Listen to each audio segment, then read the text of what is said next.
Uma professora dedicada foi injustamente acusada de desviar dinheiro da fundação beneficente da escola onde trabalhava há 15 anos.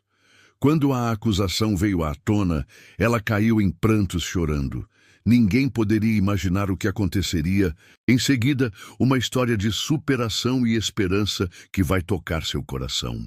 Seja bem-vindo de volta, deixe seu like no vídeo, se inscreva no canal e aproveite a história.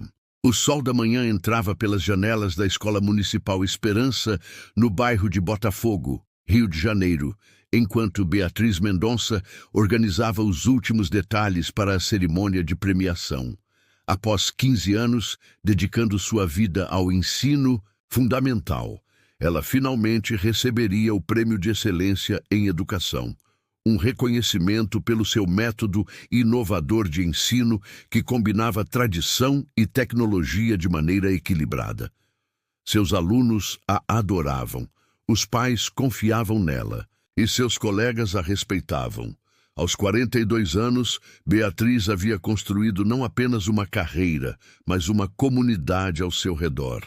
Ela ajustou o porta-retrato na sua mesa, sorrindo para a foto de sua família. Sua filha Júlia, de 16 anos, e seu marido Carlos, piloto comercial. Apesar das frequentes ausências de Carlos devido aos voos internacionais, eles haviam construído um lar sólido e amoroso. Beatriz verificou seu celular, esperando uma mensagem de Carlos, confirmando que conseguiria chegar a tempo para a cerimônia. Seu último voo tinha atrasado, mas ele prometeu fazer o possível para estar presente neste momento importante. A porta da sala abriu abruptamente. Beatriz levantou os olhos, esperando ver algum aluno entusiasmado, mas encontrou o semblante sério da nova diretora, Daniela Vieira, acompanhada de 2 homens que ela reconheceu como membros do conselho escolar. "Beatriz, precisamos conversar", disse Daniela, seu tom frio e distante. Em particular, algo na expressão deles fez o estômago de Beatriz afundar. Ela seguiu o grupo até a sala da diretoria, onde um oficial de polícia aguardava, junto com a tesoureira da escola. Na mesa, documentos financeiros da Fundação Esperança, a organização beneficente da escola que ajudava alunos carentes, estavam espalhados. "Senhora Mendonça", começou o oficial, "temos evidências de que aproximadamente R$200 mil foram desviados da conta da Fundação Esperança nos últimos 6 meses. Beatriz sentiu suas pernas fraquejarem. "Isso é impossível, deve haver algum engano." "Temos gravações de segurança mostrando você acessando o sistema financeiro após o horário escolar", continuou Daniela, virando uma tela de computador em sua direção. Na gravação granulada, alguém que se parecia muito com Beatriz digitava em um computador na sala dos professores, tarde da noite. "E encontramos depósitos correspondentes em sua conta pessoal", acrescentou o oficial, empurrando um extrato bancário para ela. Beatriz olhou para o documento horrorizada. Havia de fato depósitos inexplicáveis. Dinheiro que ela nunca havia visto antes. "Isso não fui eu. Eu nunca..." As palavras morreram em sua garganta quando a realidade da situação começou a se estabelecer. Ela estava sendo acusada de roubo, de trair a confiança de todos que acreditavam nela. "Estamos iniciando uma investigação formal", disse o membro do conselho. "Até que seja concluída, você está suspensa de todas as funções, sem remuneração. A cerimônia de premiação está obviamente cancelada", acrescentou Daniela, sem demonstrar emoção. Quando Beatriz saiu da sala da diretoria, ela encontrou o corredor cheio de professores e funcionários, todos olhando para ela com uma mistura de choque, descrença e, o que mais doía, desapontamento. Notícias viajavam rápido. Pelos sussurros e olhares, ela percebeu que já era considerada culpada. Caminhando pelo pátio, Beatriz viu pais chegando para a cerimônia que não aconteceria mais. Viu seus alunos confusos com a súbita mudança. Viu sua vida desmoronando diante de seus olhos. Seu telefone vibrou. Uma mensagem de Carlos. "Pouso atrasou. Não conseguirei chegar a tempo para a cerimônia. Desculpe, te amo. Ele ainda não sabia. Ninguém além daqueles na sala da diretoria sabia a extensão do que havia acontecido. Mas em breve, todos saberiam. A notícia se espalharia como fogo. A professora modelo, a mãe exemplar, a mulher admirada por todos, acusada de roubar dinheiro destinado a crianças carentes. Ao chegar em casa, Beatriz encontrou sua filha Júlia no sofá, pálida e cansada. Nos últimos meses, Júlia vinha apresentando sintomas preocupantes, fadiga constante, dores de cabeça, perda de peso. Os médicos ainda estavam realizando exames para determinar a causa. Mãe, pensei que você estaria na cerimônia de premiação, disse Júlia, notando as lágrimas que Beatriz tentava esconder. Beatriz sentou-se ao lado da filha, tentando controlar o tremor em sua voz. Como explicar para sua filha que sua mãe estava sendo acusada de um crime que não cometeu? Como dizer que sua vida havia sido virada de cabeça para baixo em questão de minutos? Mas antes que pudesse encontrar as palavras, o telefone tocou. Era o médico de Júlia. Enquanto escutava o diagnóstico, uma rara condição autoimune, que exigiria tratamento especializado e caro, Beatriz sentiu o mundo desabar ainda mais. Com sua conta bancária congelada durante a investigação e sua reputação destruída, como conseguiria o dinheiro para o tratamento da filha? A porta da frente abriu. Carlos chegou, sua expressão confusa ao notar o clima tenso na casa. O que aconteceu com a cerimônia? Ninguém me atende na escola. Beatriz olhou para o marido, o homem que havia prometido estar ao seu lado na saúde, e na doença, na riqueza e na pobreza. Ele acreditaria nela, ou como os outros, presumiria sua culpa? Carlos, ela começou, a voz quebrando, algo terrível aconteceu. Os dias seguintes passaram em um borrão de interrogatórios policiais, consultas médicas para Júlia e um crescente distanciamento de Carlos. Embora ele não tenha dito explicitamente que duvidava dela, Beatriz podia sentir sua hesitação, as perguntas não feitas, os olhares calculistas. Cada conversa entre eles se tornava mais tensa, cada silêncio mais ensurdecedor. Na pequena comunidade de Botafogo, o escândalo se espalhou rapidamente. Vizinhos que antes a cumprimentavam, agora cruzavam a rua para evitá-la. Mães de seus alunos cancelaram as aulas de reforço que forneciam uma renda extra.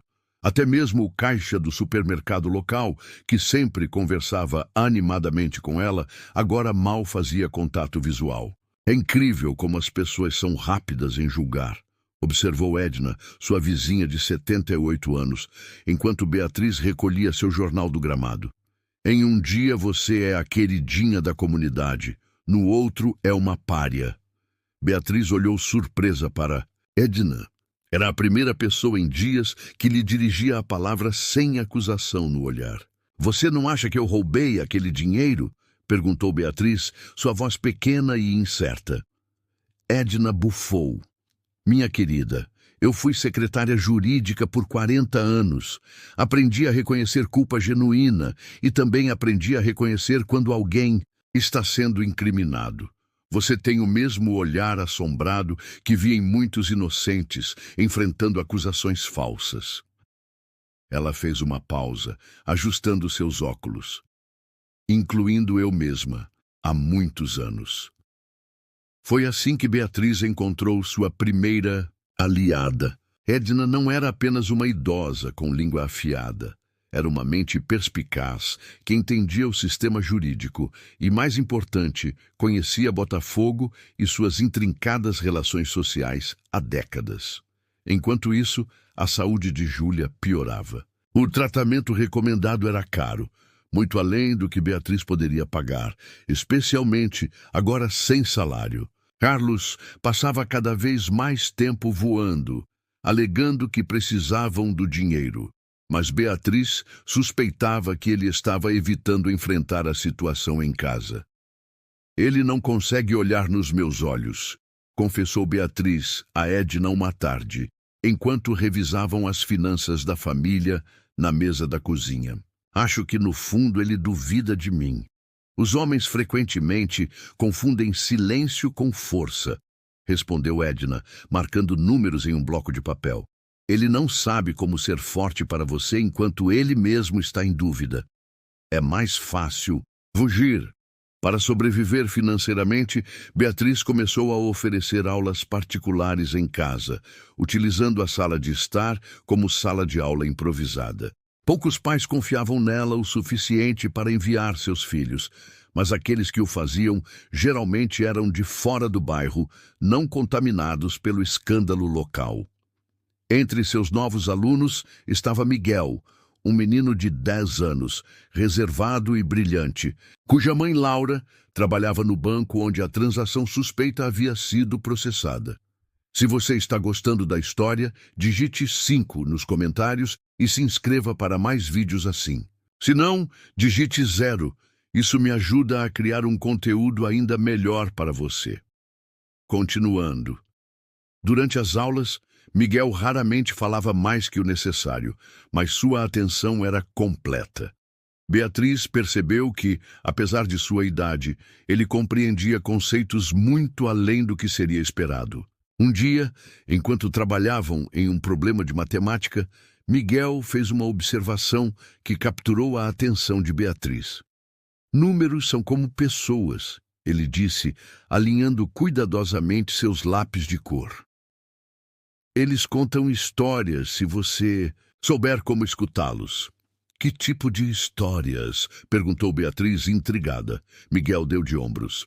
Minha mãe diz que cada transação bancária conta uma história. De onde veio, para onde vai, quem a enviou, quem a recebeu. Foi como se uma luz se acendesse na mente de Beatriz. As transações. Se pudesse rastrear as transações suspeitas até sua origem, talvez pudesse provar sua inocência. Mas como conseguiria essa informação? A oportunidade surgiu algumas semanas depois, quando Laura chegou mais cedo para buscar Miguel. Encontrando Beatriz sozinha, ela hesitou na porta. "Posso lhe oferecer um café?" perguntou Beatriz, notando a hesitação da mulher. Laura pareceu avaliar a situação antes de assentir lentamente.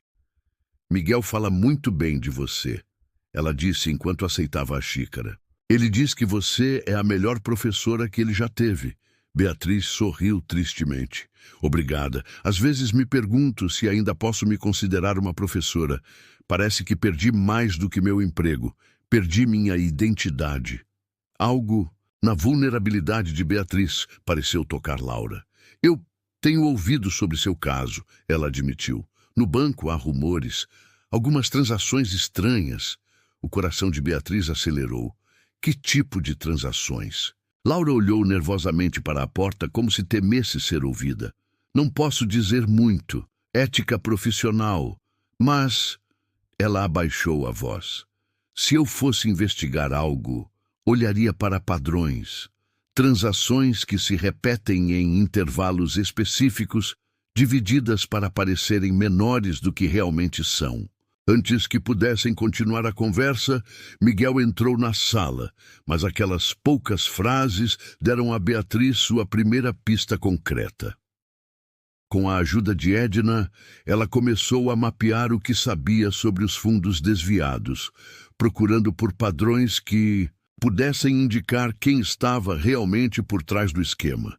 Enquanto isso, a diretora Daniela fazia visitas ocasionais à casa de Beatriz, oferecendo o que parecia ser apoio profissional. "O conselho está considerando um acordo", ela disse durante uma dessas visitas. "Se você confessar, poderá evitar acusações criminais, talvez até mesmo receber uma parte de sua pensão." "Mas eu não fiz nada", insistiu Beatriz. "Por que confessaria um crime que não cometi?" Daniela suspirou, como se falasse com uma criança teimosa. "Beatriz, as evidências são esmagadoras. Estou tentando ajudar você a encontrar uma saída que não destrua completamente sua vida." Havia algo na insistência de Daniela que aumentava as suspeitas de Beatriz. Por que a diretora estava tão empenhada em obter uma confissão? A tensão em casa atingiu um ponto crítico quando Carlos retornou de um voo particularmente longo. Encontrando Beatriz cercada de papéis e anotações, na mesa da cozinha, ele explodiu. Isto é loucura, Beatriz. Você está obcecada. Nossa filha está doente, nossas economias estão acabando e você está caçando fantasmas. Estou tentando limpar meu nome. Beatriz gritou de volta, meses de frustração transbordando. Alguém me incriminou e você nem sequer me perguntou. Se eu fiz isso, você simplesmente assumiu minha culpa como todos os outros. Carlos ficou em silêncio por um momento, o peso das palavras dela pairando entre eles. Eu quero acreditar em você, ele finalmente disse, sua voz mais suave. Mas as provas... As provas foram fabricadas, Beatriz interrompeu. Alguém se esforçou muito para me incriminar. Eu só preciso descobrir quem e por quê. Carlos passou a mão pelo cabelo em frustração. Enquanto você investiga, precisamos de dinheiro. Recebi uma oferta para uma posição internacional. Emirados Árabes. O salário seria quase o dobro. Daria para cobrir o tratamento de Júlia. Beatriz sentiu como se o ar tivesse sido sugado da sala. Você está sugerindo que nos mudemos? Que eu abandone minha luta para limpar meu nome? Estou sugerindo que talvez você precise escolher suas batalhas. O que é mais importante, sua reputação ou a saúde da nossa filha? Aquela pergunta perseguiu Beatriz por dias. Como poderia escolher? Sua reputação não era apenas sobre orgulho, era sobre a verdade, sobre justiça. Mas a saúde de Júlia estava deteriorando e o tratamento não podia esperar. A resposta veio de um lugar inesperado. Durante o tradicional festival de outono do bairro, evento que antes Beatriz ajudava a organizar, ela sentiu-se uma estranha. Pais que antes a saudavam agora sussurravam entre si quando ela passava. Colegas professores desviavam o olhar. E então ouviu algo que mudou tudo. Duas mulheres conversando perto do estande de artesanato, sem perceber sua presença. Primeiro, a Fundação Esperança, depois a Associação de Moradores, agora o Fundo de Conservação do Parque. Não acha estranho que todas estas organizações locais estejam relatando discrepâncias financeiras? E sempre quando estavam prestes a rejeitar a proposta daquela empresa de tecnologia educacional, como é mesmo o nome, TechLearn. Meu filho estuda na Escola Santo Antônio. Eles implementaram o sistema deles no ano passado. É terrível. Os alunos passam mais tempo em tablets do que interagindo com os professores. O coração de Beatriz disparou. A TechLearn era justamente a empresa cujo software educacional ela havia avaliado meses antes da acusação, concluindo que, embora tecnologicamente impressionante, era pedagogicamente inferior ao método combinado que ela defendia. Seu relatório negativo havia sido fundamental para a decisão inicial da escola de não adotar o sistema. Será que havia uma conexão? Poderia a TechLearn estar por trás das acusações, tentando remover os obstáculos para implementar seu software na rede de escolas do bairro?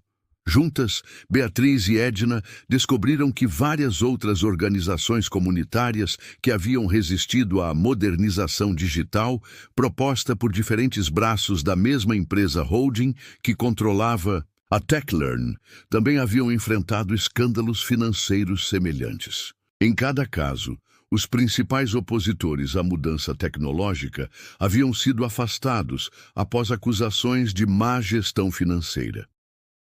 Você não acha muito estranho que sempre que alguém se opõe a essa empresa, acaba sendo acusado de algo?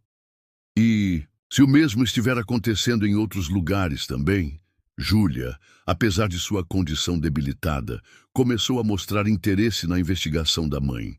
É como um filme de suspense, mãe, ela disse uma noite, enquanto Beatriz organizava suas anotações.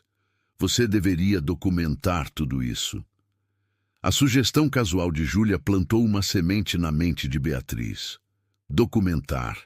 evidências, provas concretas. Ela precisava de mais do que teorias e coincidências. A saúde de Júlia piorou drasticamente com a chegada do inverno. Uma infecção oportunista a deixou hospitalizada, sua condição agora crítica. Foi durante as longas noites no hospital que Beatriz conheceu Helena, uma enfermeira que havia trabalhado anteriormente em uma escola particular prestigiosa em um bairro vizinho. Escola São Francisco? Helena perguntou, reconhecendo o nome em uma das anotações de Beatriz. Trabalhei lá como enfermeira escolar antes de vir para o hospital. Eles tiveram um escândalo parecido no ano passado. A coordenadora pedagógica foi acusada de desviar fundos. Uma mulher incrível, defensora ferrenha do ensino humanizado. Nunca acreditei naquelas acusações. O que aconteceu com ela? Perguntou Beatriz, sentindo um frio na espinha. Saiu da educação completamente. O último que ouvi, estava vendendo artesanato em uma cidade do interior. Destruiu ela, aquela acusação. Através de Helena, Beatriz conseguiu contato com a ex-coordenadora, que confirmou suas suspeitas. Antes das acusações, ela havia sido vocal contra a implementação do sistema TechLearn, argumentando que substituiria interações humanas essenciais com soluções digitais impessoais. A conexão com a diretora Daniela veio logo depois. Antes de assumir a direção da Escola Municipal Esperança, ela havia trabalhado como consultora para a empresa matriz da TechLearn, especializada em transição digital para instituições tradicionais. Você já passou ou conhece alguém que passou por algo semelhante a Beatriz, sendo falsamente acusado? Conte nos comentários sua experiência. Com cada peça que se encaixava, Beatriz sentia-se mais forte, mais determinada. Mas sua luta estava longe de terminar. Em casa, a situação só piorava. Carlos havia aceitado provisoriamente a posição nos Emirados e começado a fazer arranjos para a mudança. Júlia, embora estabilizada, precisava de tratamento contínuo que consumia suas economias rapidamente. Durante uma forte tempestade que isolou parcialmente o bairro de Botafogo por alguns dias, Beatriz viu sua chance de reconexão com a comunidade. Utilizando seu conhecimento profundo do bairro e seus habitantes, ela coordenou esforços de emergência, organizando abrigos temporários na associação de moradores e assegurando que idosos isolados recebessem assistência. Sua liderança, natural durante a crise, permitiu que muitos no bairro a vissem novamente como a Beatriz, que conheciam antes do escândalo. Pequenas rachaduras começaram a aparecer na fachada de condenação da comunidade. Foi neste período que Beatriz fez uma descoberta chocante. Ao rearrumar os livros na estante de casa, ela encontrou uma pequena câmera de vigilância escondida entre os volumes. Alguém havia instalado equipamento de espionagem em sua própria casa. A violação de privacidade foi o catalisador que Beatriz precisava. Não era mais suficiente tentar provar sua inocência silenciosamente. Era hora de confrontar seus acusadores publicamente. Não vou mais me esconder como se tivesse algo a esconder, ela declarou a Carlos, que olhava com horror para a pequena. Câmera, vou à reunião anual do Conselho Escolar e vou apresentar tudo o que descobri. Carlos, pela primeira vez desde o início da crise, parecia verdadeiramente abalado. Alguém invadiu nossa casa, espionou nossa família. Sua voz tremia, com uma mistura de raiva e medo. Por que alguém iria tão longe? Porque representamos uma ameaça a algo valioso, respondeu Beatriz. Não se trata apenas de mim ou de dinheiro desviado. É sobre o controle da educação em todo o bairro, talvez até além. No dia seguinte, Carlos surpreendeu Beatriz cancelando um voo para acompanhá-la em suas investigações. Eu deveria ter estado ao seu lado desde o início, ele admitiu, a culpa é evidente em seus olhos. Vamos resolver isso juntos. Com a ajuda de Carlos, Beatriz conseguiu acesso a registros de voo, que mostravam que um executivo da TechLearn havia viajado para o Rio de Janeiro nas mesmas datas em que os fundos começaram a ser desviados. Laura, a mãe de Miguel, arriscou seu emprego fornecendo registros bancários que mostravam transferências suspeitas para contas offshore ligadas a empresas de fachada. Quem está por trás de tudo isso? Será que Beatriz conseguirá provar sua inocência antes que seja tarde demais? O tratamento de Júlia depende dessa corrida contra o tempo. A reunião anual do Conselho Escolar seria o palco do confronto decisivo. Beatriz preparou uma apresentação meticulosa, documentando cada etapa do esquema. Como a TechLearn, através de Daniela, havia orquestrado o desvio de fundos para incriminar Beatriz e outros opositores de sua tecnologia, com o objetivo final de implementar seu caro sistema educacional em toda a rede pública. Horas antes da reunião, no entanto, Beatriz recebeu um telefonema do hospital. Júlia havia sofrido uma recaída crítica. Os médicos não sabiam quanto tempo ela tinha. Naquele momento, enfrentou a escolha mais difícil de sua vida: comparecer à audiência que poderia limpar seu nome, ou estar ao lado da filha em um momento potencialmente fatal. Para Beatriz, não havia escolha. Ela correu para o hospital, deixando sua pasta com todas as evidências nas mãos de Edna, com instruções para apresentá-las ao conselho. No hospital, encontrou Júlia consciente, mas fraca. Você deveria estar na reunião, sussurrou a adolescente, quando Beatriz segurou sua mão. Nada é mais importante que você, respondeu Beatriz, as lágrimas correndo livremente. Mas sua inocência, sua luta. Você é minha luta mais importante. Sempre foi. O que Beatriz não sabia era que Júlia, inspirada pela perseverança da mãe, havia estado documentando toda a aprovação para seu projeto de estudos de mídia. Com a ajuda de amigos e utilizando o equipamento emprestado da escola, ela havia compilado entrevistas, evidências e a gradual jornada da comunidade da condenação ao apoio. No momento exato em que Beatriz renunciava à sua chance de redenção pública pela filha, o documentário de Júlia era projetado na reunião do conselho, não por Edna, mas pelos ex-alunos de Beatriz, agora adolescentes, que haviam organizado um ato de apoio à sua querida professora. As reações foram imediatas. O documentário não apenas apresentava evidências convincentes da conspiração, mas também capturava o impacto humano da falsa acusação. O sofrimento de Beatriz, a deterioração da saúde de Júlia, o afastamento de Carlos, a rejeição da comunidade. Enquanto isso, no hospital, Beatriz e Carlos foram surpreendidos pela chegada de uma transmissão ao vivo da reunião organizada pelos alunos. No celular de Carlos, eles assistiram boquiabertos enquanto Edna tomava o palco após o documentário. "Tenho aqui", anunciou a idosa, levantando um pequeno dispositivo USB, "as gravações originais do sistema de segurança da escola, que mostram claramente que a pessoa nas filmagens não era Beatriz Mendonça, mas alguém usando uma peruca e roupas semelhantes." A revelação final veio quando Laura, reunindo toda a sua coragem, apresentou documentos bancários confidenciais, mostrando que os fundos supostamente desviados nunca haviam sido roubados, mas escondidos em uma conta criptografada como parte de um esquema para desacreditar opositores do sistema TechLearn e substituir professores dedicados por sistemas de aprendizagem digital padronizados. A audiência irrompeu em indignação coletiva. Pais, professores e membros da comunidade exigiram ação imediata. Em questão de horas, a polícia estava interrogando Daniela e executivos da TechLearn. No hospital, o telefone de Beatriz não parava de tocar com mensagens de apoio e pedidos de desculpas. O médico de Júlia entrou no quarto com novidades encorajadoras.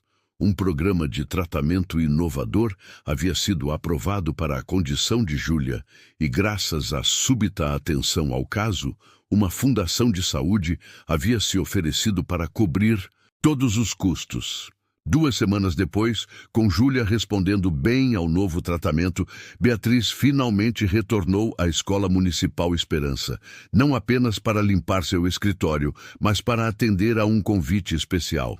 O Conselho Escolar, agora reconstituído após a remoção dos membros corrompidos, havia unanimemente votado para oferecer a Beatriz não apenas sua antiga posição, mas a oportunidade de desenvolver uma abordagem educacional inovadora que combinasse sabedoria tradicional de ensino com tecnologia cuidadosamente integrada. Carlos, reconhecendo a importância do trabalho de Beatriz, recusou a posição internacional para desenvolver programas de treinamento de pilotos que o mantivessem mais próximo de casa. O impacto do caso se estendeu muito além de Botafogo. Investigações foram iniciadas em outras escolas e organizações onde sistemas similares haviam sido implementados após escândalos fabricados. A comunidade estabeleceu um prêmio anual de excelência em ensino em nome de Beatriz, celebrando educadores que demonstrassem inovação e dedicação pessoal aos seus alunos. Na primeira cerimônia de premiação, após sua reintegração, Beatriz olhou para a plateia cheia. Seus alunos, colegas, vizinhos, família, pessoas que haviam duvidado dela e agora a apoiavam incondicionalmente. Júlia, ainda frágil, mas melhorando a cada dia, sorria orgulhosamente da primeira fila. Carlos segurava sua mão, seus olhos refletindo amor e admiração. Edna, em seu traje formal completo com um chapéu extravagante, acenava entusiasticamente. Durante toda a minha vida, começou Beatriz em seu discurso, defini meu valor pelo quanto eu podia dar aos outros. Meus alunos, minha família, minha comunidade. Aprendi durante este ano difícil que verdadeira força não está em ficar sozinha, mas em permitir que outros estejam ao seu lado. Em aceitar ajuda quando você é quem precisa. Ela fez uma pausa emocionada. Nossa comunidade foi testada, dividida, quase quebrada, mas redescobrimos algo precioso, que educação verdadeira não vem de telas ou algoritmos, mas de conexões humanas, de professores que conhecem seus alunos, de pais que se importam, de vizinhos que se apoiam nos momentos difíceis. Após a cerimônia, Beatriz sentou-se na varanda de casa, cercada por família, amigos e ex-alunos. Pela primeira vez, ela experimentou a alegria de ser não apenas a doadora, mas também a receptora de cuidado e comunidade. O sol se punha sobre Botafogo, lançando um brilho dourado sobre a cena. Havia ainda desafios pela frente, a recuperação completa de Júlia, a reconstrução da escola, a cura das feridas na comunidade. Mas naquele momento, Beatriz soube que enfrentariam tudo, juntos. "Mãe", disse Júlia, inclinando-se para mais perto, "estou pensando em estudar direito. Quero ajudar outras pessoas que foram falsamente acusadas." Beatriz sorriu, abraçando sua filha. "Acho que você já começou a fazer isso com seu documentário." "Às vezes", observou Carlos, "precisamos perder algo para realmente entender seu valor." Beatriz assentiu, olhando para o grupo reunido ao seu redor. Ela havia perdido e recuperado não apenas sua reputação, mas algo muito mais precioso. A certeza de que nunca estava verdadeiramente sozinha. Que mesmo nos momentos mais sombrios, a verdade e o amor eventualmente prevaleceriam. Que sua comunidade, com todas as suas imperfeições, era onde ela pertencia. O sol desapareceu além do horizonte, mas a escuridão não trouxe medo. Amanhã seria um novo dia, cheio de possibilidades, desafios e oportunidades para fazer a diferença juntos. Parabéns! Digite 9 nos comentários para que eu saiba que ficou até o final comigo. Obrigado por assistir e até a história de amanhã neste mesmo canal.